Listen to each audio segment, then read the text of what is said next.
আসসালামু আলাইকুম ওয়া রাহমাতুল্লাহ। ২০২৬ কি যুদ্ধের বছর হতে যাচ্ছে? আমরা দেখতে পেয়েছি ২০২৬ সাল এসেছে যে মাত্র ২ দিন বা ৩ দিন হয়েছে। এর মধ্যে মার্কিন যুক্তরাষ্ট্র দক্ষিণ আমেরিকার একটা দেশ ভেনেজুয়েলার উপরে আক্রমণ করেছে এবং রাত ২টা বাজে তারা ভেনেজুয়েলার রাজধানী কারাকাসে আক্রমণ করেছে। আক্রমণ করে ভেনেজুয়েলার প্রেসিডেন্ট মাদুরো এবং তার স্ত্রীকে উঠিয়ে নিয়ে মার্কিন যুক্তরাষ্ট্রে নিয়ে গিয়েছে। এই যে এই আক্রমণটার রেশ কি থাকবে না সেটা আমরা এখনো জানি না।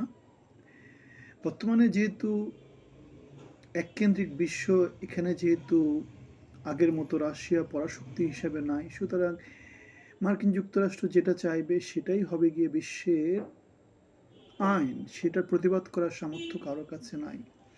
আমরা জানি শীতল যুদ্ধ বা কোল্ড ওয়ারের কথা জানতাম মার্কিন যুক্তরাষ্ট্র এবং রাশিয়ার মধ্যে। সেই যুদ্ধটা ৯০-এর আগ পর্যন্ত চালু ছিল এবং সেখানে কিউবা, ভেনেজুয়েলা বা সাউথ আমেরিকান এই দেশগুলো ছিল রাশিয়ার অন্তর্ভুক্ত ছিল।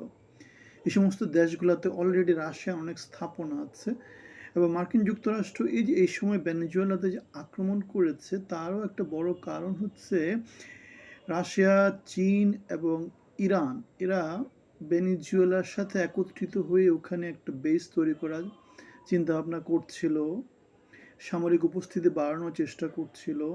আর ভেনেজুয়েলা যেটা করে, তাদের প্রচুর তেলের রিজার্ভ আছে, সেই তেলের রিজার্ভটা তারা কিউবাতে পাঠায়, কিউবা সেটা দিয়ে শিল্প আয়নের চেষ্টা করে ইরানে পাঠায় অথবা রাশিয়াতে পাঠায়, নানাভাবে তাদের অর্থনীতিকে সচল রাখার চেষ্টা করে। আবার আরেকটা অভিযোগ আছে, সেটা হচ্ছে কিউবা এবং ভেনেজুয়েলা এবং কলম্বিয়া এরা যেটা করে সেটা হচ্ছে আমেরিকাতে নানা রকমের ড্রাগ পাচার করে।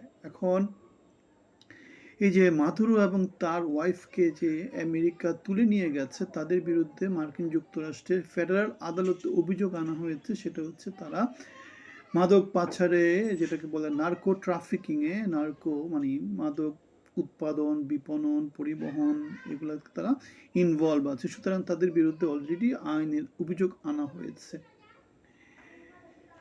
তাহলে আমরা যে কথাটা বলছিলাম যে এককেন্দ্রিক বিশ্ব এবং বহুকেন্দ্রিক বিশ্ব। এককেন্দ্রিক বিশ্ব হলে সেটা হচ্ছে কোনো একজন শাসক চাইলে সারা পৃথিবীতে হয়তো শান্তি প্রতিষ্ঠা করতে পারে, কিন্তু সেখানে ন্যায় নীতি প্রতিষ্ঠা হচ্ছে কিনা সেটা ডিপেন্ড করে সেই শাসক ন্যায় নীতির ধার কেমন ধারে, ন্যায় নীতিকে তোয়াক্কা করে কিনা। এখন বৈশ্বিক একটা মডেল আছে, সেটাকে বলে আমরা ইউনাইটেড নেশনস বলি, অথবা মার্কিন যুক্তরাষ্ট্রের নিজস্ব একটা বডি আছে সেটাকে বলে কংগ্রেস।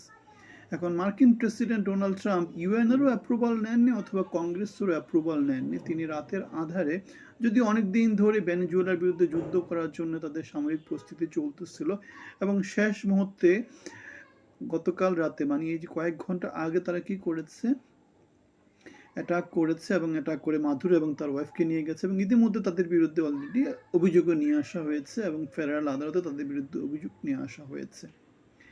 এখন আমরা দেখতে পাচ্ছি যে ২০২৬ সাল শুরু হওয়ার সাথে সাথে আমরা দেখতে পাচ্ছি একটা আনপ্রভোকড যুদ্ধ। পৃথিবীতে অলরেডি যুদ্ধ চলতেছে। আমরা দেখেছি ইউক্রেন রাশিয়া যুদ্ধ চলতেছে, আমরা দেখেছি চীনে এবং তাইওয়ানের মধ্যে একটা যুদ্ধ পরিস্থিতি বিরাজ করছে। আবার আমরা দেখতে পেয়েছি চীনকে কন্টেইন করার জন্য মার্কিন যুক্তরাষ্ট্র তাদের কোয়াডের অন্তর্ভুক্ত করে নানা রকমের অ্যালায়েন্স তৈরি করার চেষ্টা করছে। ইন্দো প্যাসিফিক স্ট্র্যাটেজিতে সারা পৃথিবীতে তারা ইরানকে কন্টেইন করার চেষ্টা করছে। আবার যুদ্ধ চলতেছে কোন জায়গাতে? যুদ্ধ চলতেছে হচ্ছে গ্রিনল্যান্ড নিয়ে, হয়তোবা আমেরিকা কেন গ্রিনল্যান্ডটা তারা তাদের মালিকানা আনতে চায়, সেটা তারা বলেছিল।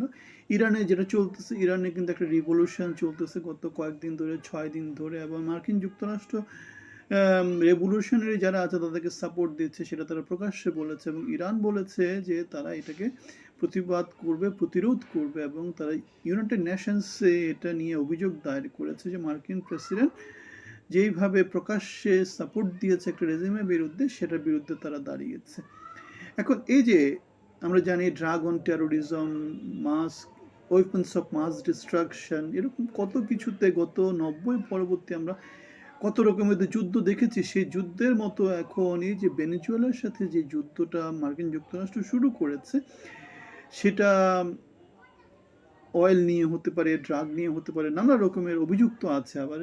যেটাকে বলে যে কোল্ড ওয়ার, যে সামরিক স্থাপনা তৈরি করেছে নিজেদের নিরাপত্তা বা সিকিউরিটিকে বাড়ানোর জন্যে মার্কিন যুক্তরাষ্ট্র এই আক্রমণটা করতে পারে, এরকম নানা কিছু নানা জন বলতেছে। কিন্তু সত্যিকার অর্থে জিনিস যেটা, সেটা হচ্ছে এককেন্দ্রিক বিশ্ব, ভূকেন্দ্রিক বিশ্ব, সার্বভৌমত্ব। এখন সার্বভৌমত্বের উপর আঘাত হানার এই যে সামর্থ্যটা মার্কিন যুক্তরাষ্ট্রের আছে, সেই মার্কিন যুক্তরাষ্ট্রের আশেপাশে তো আর কেউ নাই। চীন উঠে আসার চেষ্টা করছে দ্বিকেন্দ্রিক বিশ্ব ব্যবস্থা স্থাপন করার, কিন্তু মার্কিন যুক্তরাষ্ট্র সেটাকে প্রতিরোধ করবে। এখন আমরা দেখতে পাই যে বাংলাদেশ এবং ভারতের মধ্যে যে ব্যাপারটা, বাংলাদেশ অনেক কিছুই করছে ভারতের বিরুদ্ধে, কিন্তু বাংলাদেশ আর ভারত তো কোনোভাবেই তুলনীয় না। এখন এই অবস্থায় ভারত অনেক কিছুই বাংলাদেশের উপর করতে পারে, তখন করলে আমরা হয়তো ভারতের দোষ দিব, কিন্তু এটা তো দুর্বল এবং সবলের মধ্যে একটা আক্রমণ প্রতি আক্রমণ। সুতরাং এটাই হচ্ছে গিয়ে সায়েন্স, এখানে অন্য কিছু চিন্তা করার কোনো কাজ নাই। তুমি যদি সবল হও, তুমি দুর্বলের উপর, এটা মানে ওয়াইল্ড ওয়াইল্ড ওয়েস্টের মতো, এটা জঙ্গলের মতো। পৃথিবীটা যতই সভ্য বলি, দিন শেষে হচ্ছে দুর্বলের উপর সবল অত্যাচার করবে, দুর্বলের উপর সবল অনেক কিছু চাপিয়ে দিবে। এখন ভারত এবং বাংলাদেশের মধ্যে যে জিনিসপত্রগুলো গত ১.৫ বছর ধরে আমরা দেখতে পাচ্ছি, সেটা আমাদেরকে সবসময় শঙ্কিত করেছে। নেগোসিয়েশন টেবিলে জিনিসপত্রগুলো সমাধান হওয়া উচিত, এবং বাংলাদেশ সার্বভৌম দেশ, ভারতও সার্বভৌম দেশ। দুই দেশ যদি দুই দেশকে ছাড়া চলতে পারে, সেই পথে তো কোনো সমস্যা নেই। কিন্তু উস্কানিমূলক বক্তব্য, ভেঙে দিব, গুড়িয়ে দেব, এই ধরনের জিনিসপত্রগুলো থেকে বাংলাদেশকে বেরিয়ে আসা উচিত। বাংলাদেশের যারা এই ধরনের উস্কানিমূলক জিনিসপত্র করছে, তাদেরকে এই ব্যাপারে সচেতন থাকা উচিত। কারণ আমরা দেখেছি বাংলাদেশের পার্বত্য চট্টগ্রামে শান্তি বাহিনী দিয়ে বাংলাদেশ কত কত বছর, প্রায় ২০-২৫ বছর বাংলাদেশ সাফার করেছে। বাংলাদেশের যেই জিডিপি, বাংলাদেশের যে আর্থিক শক্তি, সেটার বড় একটা অংশ সেখানে ব্যয় হয়ে যেত, এবং বাংলাদেশ উন্নতির পথে যেতে পারেনি। বাংলাদেশ অনাহার অর্ধাহারে ছিল। এখন বাংলাদেশ যেহেতু শান্তি বাহিনীর সেই যেটাকে বলে আর কি ব্ল্যাক হোলটা যেহেতু বাংলাদেশ রিমুভ করতে পেরেছে, এখন বাংলাদেশ আস্তে আস্তে উন্নতির পথে যাচ্ছে। এখন ভারত এবং বাংলাদেশের সম্পর্ক যদি বন্ধুত্বপূর্ণ না হয়, তাহলে যেটা হবে, শান্তি বাহিনীর মতো নতুন একটা বাহিনী হয়তো বাংলাদেশে অ্যাক্টিভেশনে চলে আসতে পারে। সেক্ষেত্রে আবার জ্বালাও পোড়াও, দেশে কোনো রকম বিনিয়োগ থাকবে না, দেশে কোনো রকম উৎপাদন থাকবে না। যেটা হবে, দেশ আবার সেই অন্ধকারের অতল গহ্বরে হারিয়ে যাবে। ভারতের এক সেনাপ্রধান শঙ্কর চৌধুরী অলরেডি সেই কথাটা বলেছেন যে বাংলাদেশকে আমরা বন্ধুপ্রতিম রাষ্ট্র মনে করতাম, এখন থেকে বাংলাদেশকে তারা কি করবে, ক্লোজ মনিটরিংয়ে রাখবে। বাংলাদেশে যদি কোনো কিছু হয়, সেগুলোর বিরুদ্ধে তারা ব্যবস্থা নেবে। আমরা অলরেডি দেখেছি যে ত্রিপুরা, ভারতের বাংলাদেশ ঘেঁষে যে রাজ্যগুলো আছে, সেগুলোতে ভারত তার সামরিক স্থাপনা তৈরি করেছে। বাংলাদেশকে অলরেডি ভারত চারদিক থেকে কাঁটাতার দিয়ে ঘিরে রেখেছে। অল্প অল্প কিছু জায়গা আছে যেগুলোতে এখনো কাঁটাতার দেয়নি, সেগুলোকে তারা কাঁটাতারের আওতায় আনবে। সুতরাং ভারত তার নিরাপত্তা চিন্তা করবে, বাংলাদেশকেও তার নিরাপত্তা চিন্তা করতে হবে। বাংলাদেশের নিরাপত্তা বাংলাদেশ কীভাবে নিশ্চিত করতে পারে, আমি বা আমার কাছে তেমন করে খুব বেশি কিছু দেখি না আমরা। কেন, বাংলাদেশ অলরেডি আবদ্ধ, মানে চারদিক থেকে আবদ্ধ বাংলাদেশ। আর ভারত হচ্ছে কি বিশাল একটা দেশ, পরাশক্তি। সুতরাং ভারতের সাথে বাংলাদেশকে বন্ধুত্বপূর্ণ রিলেশনশিপ, কূটনীতিকভাবে যে কোনো কিছু সলভ করতে হবে।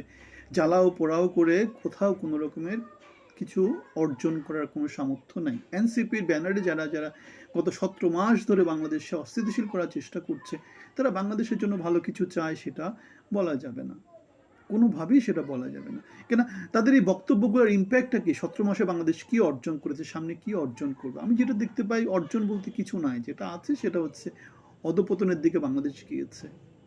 এখন নির্বাচন হলে এনসিপিকে ১টা সিট পাবে, ২টা সিট পাবে, ৫টা সিট পাবে, জনসমর্থন কি আছে? কিছুই নাই। বৈশ্বিক পরাশক্তি বা আলটিমেটলি সব কিছুই চলে হচ্ছে স্থিতিশীলতার উপর। বৈশ্বিক স্থিতিশীলতা, আঞ্চলিক স্থিতিশীলতা, দেশের মধ্যে স্থিতিশীলতা। এখন দেশের মধ্যে যদি বিষ ফোঁড়ার মতো কোনো একটা জনগোষ্ঠী বিহেভ করে, তাহলে আল্টিমেটলি সেটা আঞ্চলিক স্থিতিশীলতা নষ্ট করে। বৈশ্বিক স্থিতিশীলতার পক্ষে হুমকি হয়। সুতরাং বৈশ্বিক পরাশক্তিগুলা এদেরকে প্রতিরোধ করার জন্য নামবে, সেটাই আমরা দেখতে পাচ্ছি। বিএনপিকে ক্ষমতায় আনার জন্য সারা পৃথিবীর যারা কূটনীতিক মহল আছে তারা মোটামুটি একতাবদ্ধ হচ্ছে, শক্তিগুলো একতাবদ্ধ হচ্ছে, সেটাই আমরা দেখতে পাচ্ছি। সুতরাং আমরা চাই না ২০২৬ যুদ্ধের বছর হোক, আমরা চাই ২০২৬ উন্নয়ন এবং উত্তরণের বছর হোক। বাংলাদেশ ধীরে ধীরে অর্থনৈতিক সমৃদ্ধি অর্জন করুক। বাংলাদেশ গণতান্ত্রিক পথে উত্তরিত হোক। বাংলাদেশের মানুষের ভয়েস যাতে শোনা যায় সেই ব্যবস্থা হোক। আমরা সে আশাবাদ রেখে আপনাদের সাথে আমাদের আজকের এই বক্তব্য শেষ করতে চাই। আমরা কোথায় কি ভুল বলেছি সেটা বলবেন আর আপনাদের মতামত জানাবেন। আপনাদের সবার জন্য শুভকামনা। আসসালামু আলাইকুম।